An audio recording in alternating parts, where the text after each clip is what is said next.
Hello everyone, Steve here. This is part 3 of a 3-part series of videos where I describe the spreadsheet that I've put together to help develop charts for the Sports Illustrated baseball game, particularly the 1972 edition. I encourage you strongly to listen to parts 1 and 2 to get some background on the game and how I did the pitcher and batter ratings. In the meantime, this video is going to delve into the supplemental ratings for bunting and stealing / running, and then defense. So I will start, I guess, with the bunting and running, because those might be easier to talk about. So both the bunting and the running and the defense are all on the batter spreadsheet. And so I've gone ahead, similar to the other videos, and I've printed out that section of the spreadsheet because I think it's easier to follow rather than try to read it on my computer screen. So in the case of Sports Illustrated game, the running and stealing are the same rating, and there's up to 6 different ratings, 0 through 5. And the Cox formulas, which are kind of the basis for doing this whole spreadsheet, had a formula, and I would say largely it was based on the number of stolen bases relative to the number of stolen base opportunities. And the stolen base opportunities were kind of defined as total hits minus doubles, minus triples, minus home runs. In other words, singles and walks and hit by pitch. So if you got on first base, it was assumed to be a stealing opportunity. And then based on that, you calculated a percentage of stolen bases off of that base. The league average also worked into it. I'm not going to explain the formula in great detail, but in the end, after doing some fancy math, including some logarithms, you can see here that you come up with a rating. In this case, this is Willie Stargell's chart. He's not known as a speedster. He actually had no stolen bases nor stolen base attempts, so naturally his rating is going to be a 0. For comparison, a guy like Joe Morgan in 1971, when he played for the Astros, if I'm not mistaken, he stole 40 bases and had a high success rate. I think he had a stolen base rating of 4, or should have had a stolen base rating of 4. There was actually a typo on the SI charts. But in any event, you get the idea, and probably like a Ricky Henderson would be a 5. This running rating is also used for extra base attempts. So for example, going home on a sacrifice fly, or going from first to third on a single, or first to home on a double. I think, for a game like SI, that's a reasonable approach. Most other games have a separate running rating and a separate steal rating. But again, I think the simplicity of the SI game is one of its strengths, and this was one way they kept it simple. Now, what I did over here in the box over here is I actually calculated some alternative ratings, which you see at the bottom of the box. And essentially, there's 3 different ratings there. One is my own stolen base formula that I developed as a late teenager over 40 years ago, which was intended to simulate a Stratomatic stealing rating. And for some reason, it also used logarithms as well, and it combines a combination of total stolen bases as well as percentage of success. And usually my formula would come out either the same or within 1 of the Stratomatic rating. So I've taken that rating and I've converted it from a letter grade into a corresponding running rating on the SI scale. Maybe now would be a good time just to mention in the spreadsheet, especially for these supplemental ratings, there are a bunch of tables here. So you see, for example, here's a table where my formula comes up with a number. This is what it would come out to on a Stratomatic scale, and this is just what I've done to put it on an SI scale.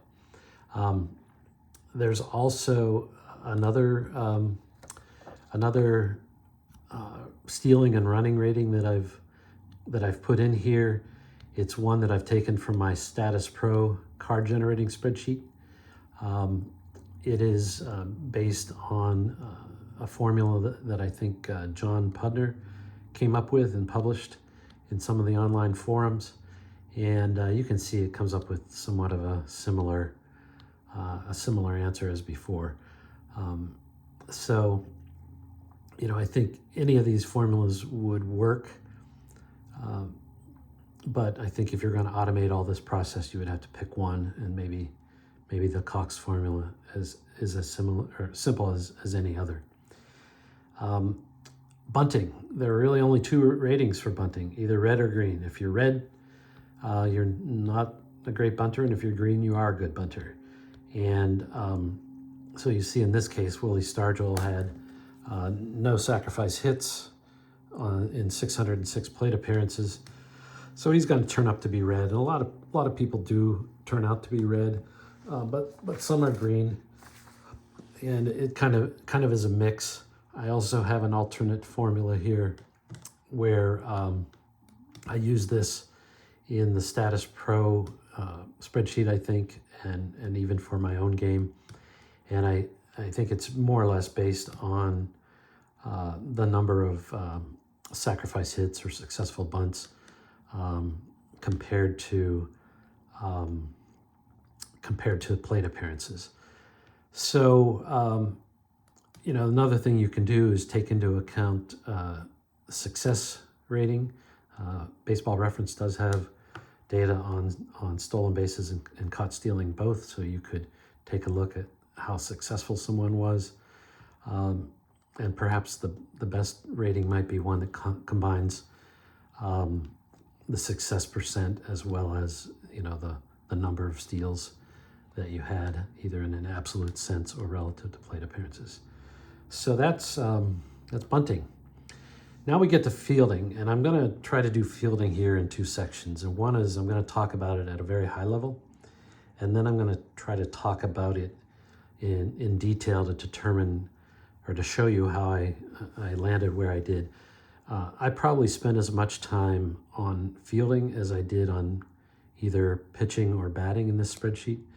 And it's really, I would say, a disproportionate amount of time given how fielding works in the game.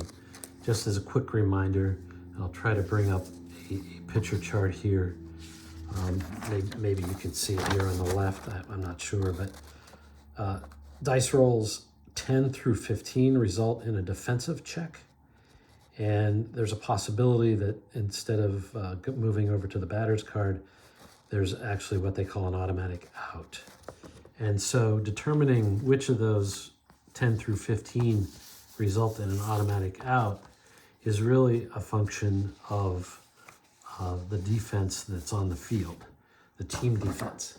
So this is an up-close picture of the Baltimore Orioles, and you can see the players, their positions are listed, and then a rating is listed. And so what you do is you add up the ratings of all the players that are on the field, and then based on that aggregate number, you determine which roles in the 10 to 15 range result in an automatic out. I've actually taken the automatic out chart and figured out the percentage allocations for that. The 1971 Pirates, for example, had an on-field defense rating of about 40. That means that roll 12 and 13 on the pitcher card would result in an automatic out, a ground out. and that would happen 4% of the time. In the case of the Baltimore Orioles, they had, depending on who was on the field, they had a much higher rating, and as a result, oftentimes they would either have 13 and 14 as the automatic outs, which is a little higher, 5% likelihood, or if Paul Blair was playing center field, that would bring it up into the 50 range, and there would be three allocations, 11, 12, and 13, and that brings it up to a little over 5.5%. So that's kind of how it works. So let's take a look at the spreadsheet here. I have a row here for each potential position that a player could play in. On the right, you see the input area. It's in light blue like it is elsewhere in the spreadsheet. I use one set of data for the position players, and then down below I use two different data sets for the pitchers. It all comes from Baseball Reference.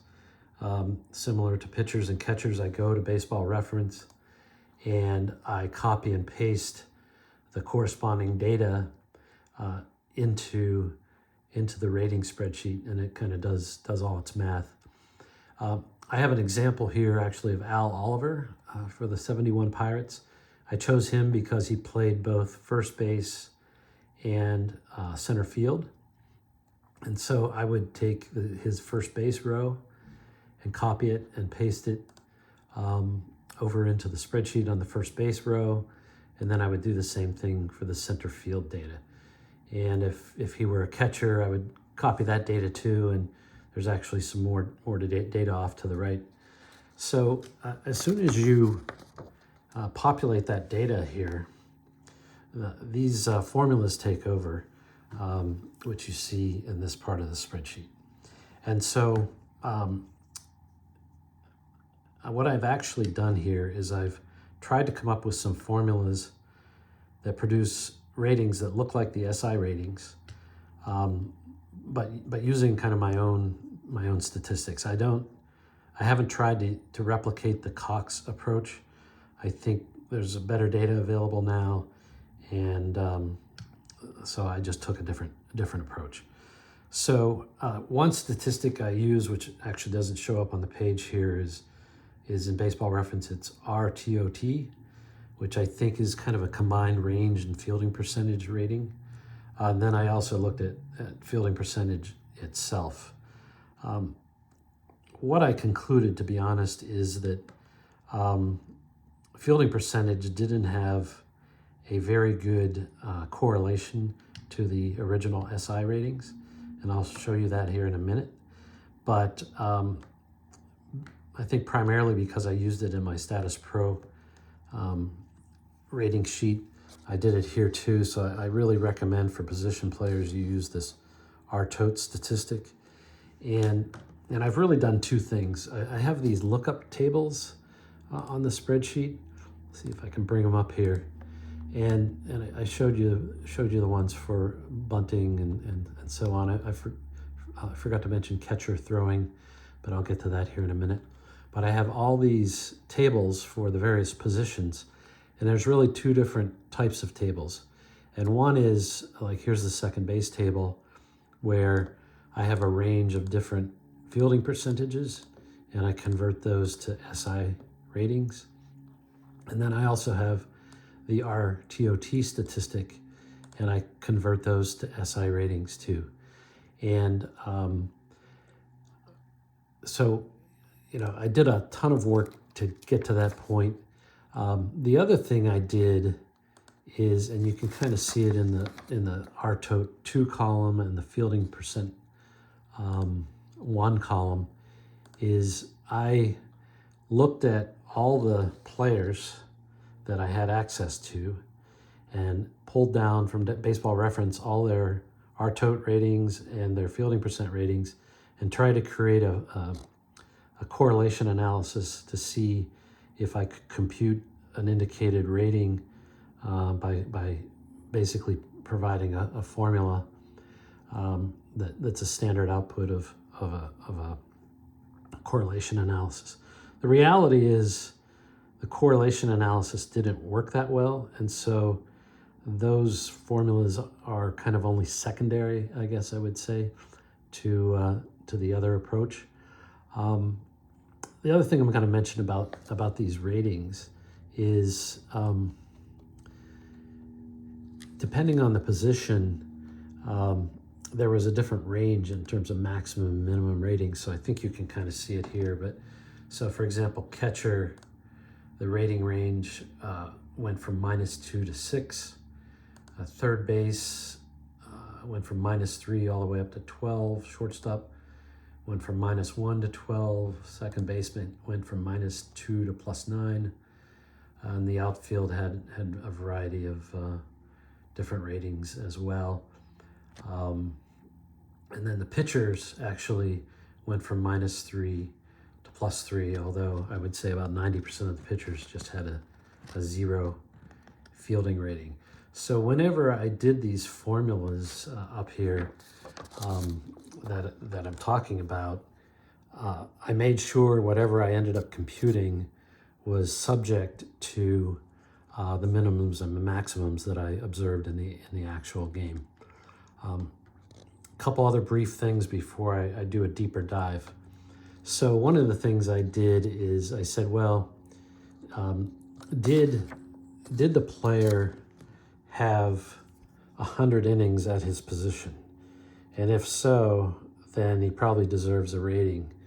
And if not, he can still play that position, but I would probably weigh toward having just a 0 rating, which you would see a lot on the SI chart. The other thing I did, and this is optional, but you'll see it down here when we get to the pitcher rating. But if a person won a Gold Glove, I made an option where you could put a 1 in this column, and it would automatically add 3 to some or all these ratings. And that seems to be what the SI game did. I'm not sure I completely agree because I think Gold Gloves were awarded many times based on reputation rather than performance. But that option is there. You could even put a fraction, something less than 1 in this column if you wanted to provide a bonus, something other than 3. So maybe next I'll talk about pitching. As it turned out that our TOT statistic or even fielding percent over here didn't provide a lot of great data in terms of the ratings, and part of it was because the ratings had a very tight range and there were so many 0 ratings. What I settled on as the primary rating is this range factor per 9 innings, which is also a statistic on Baseball Reference. And if you take a pitcher like Greg Maddux, who won a Gold Glove many years in a row, his range factor per 9 was higher than most people. In the case of Bob Gibson here in 1968, his range factor actually would have given him a rating of 0, but then because he had the Gold Glove, I put the 1 over here, and it bumped him up to the maximum rating. I've thrown some other statistics in here. One is double plays per 9 innings. I just kind of invented that. Another one is F20%, and that basically means how many fielded balls the pitcher had that converted into outs. And you can see down here, you can see down here that 92% of the balls fielded by Bob Gibson went into outs. So I did create a rating scale for that. And I did one for fielding percentage as well. But again, the correlations are really low. This is not perfect, and I think in a perfect world, some judgment would be applied in terms of determining fielding ratings. But if you're looking to totally automate this process, you just have to pick a factor and go with it. Given the relative less importance of defense in the game, I think that's okay. One last thing is that catchers also have an arm rating, And so essentially they will have, I don't have a good example here, maybe I do. This is, I don't know if you can see this, but this is Manny Sanguin here by my thumb. And you see that he has a +3 defensive rating and an I. And that I means that he has a good arm, and it means that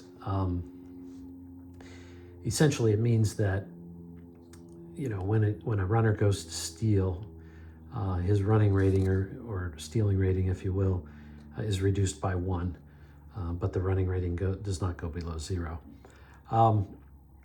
You know, I used a mathematical approach in the spreadsheet again to assign the I or not, and the person in the spreadsheet here actually is Earl Williams, which was the example used in the Cox article. And since he did not have a good arm or a strong arm, this formula, which you can kind of see up here, this formula, you know, produced a blank or an NA. Actually a blank, which means no I. I basically have a lookup table, and if you go to the right in the spreadsheet, there's data for caught stealing percent and the league average caught stealing percent. And essentially what I've done to make this a mathematical exercise is I've basically created a lookup table, and I said, well, you know, if he throws out 41% or more of the base runners that attempt to steal, then he gets an I, and it's as simple as that. So that's essentially the supplemental ratings. But what I was hoping to do is just give you, if you're still with me here, is give you an idea of the work that went into determining these ratings. So I'm going to go to my left fielder tab, and I'm going to show you this histogram, if you will. And it shows you left fielders' ratings range from -2 to +7. But what you can see is very obvious is most left fielders in the game had a 0 rating. There's 73 in this sample size, so about 29 of them actually had no rating or a 0 rating. 12 of them had a 1, 13 had a 2, 7 of them had a 3. If you go to the far end, it looks like one person had a 7. And so one of the things I did as I continued to work on the defensive ratings and the lookup tables is to design the tables in such a way that it would produce a distribution or a curve that looked very much like the real game. And so that was a great influence, and I think a great improvement over my initial attempts at assigning ratings.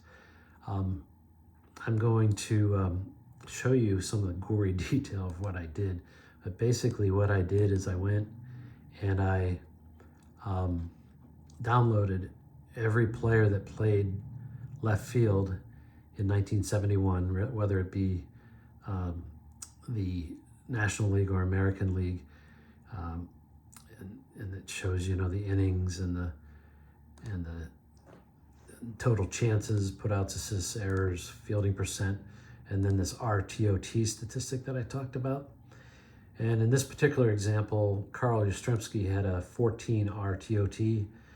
That's a very, very good rating.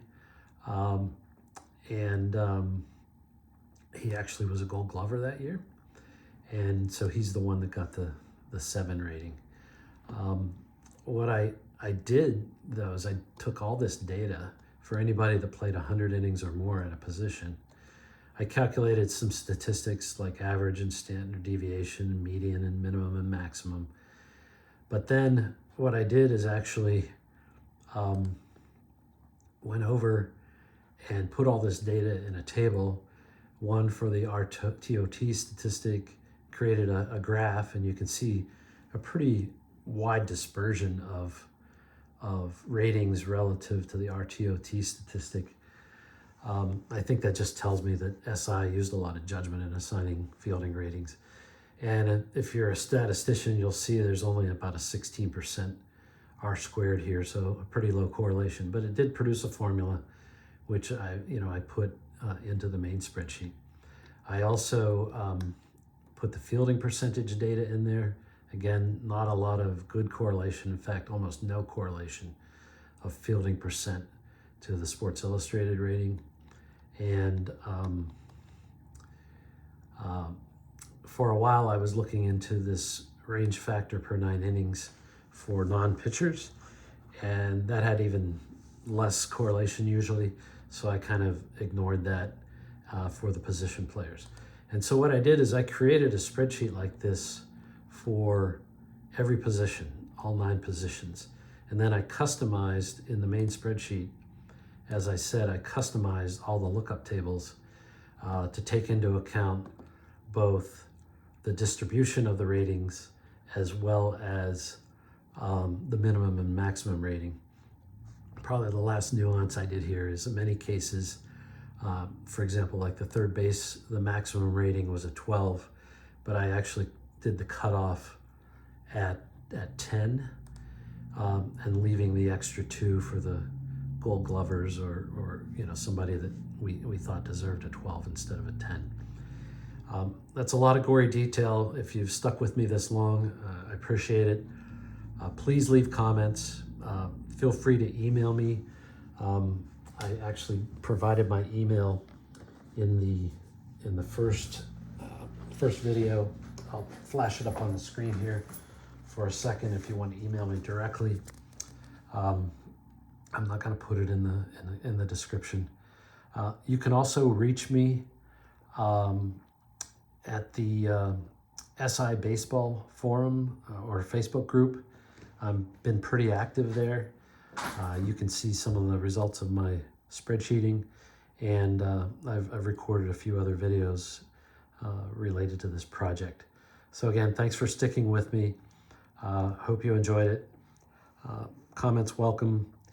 Likes and subscribes always are good too, but I really appreciate the dialogue. Thank you. Bye.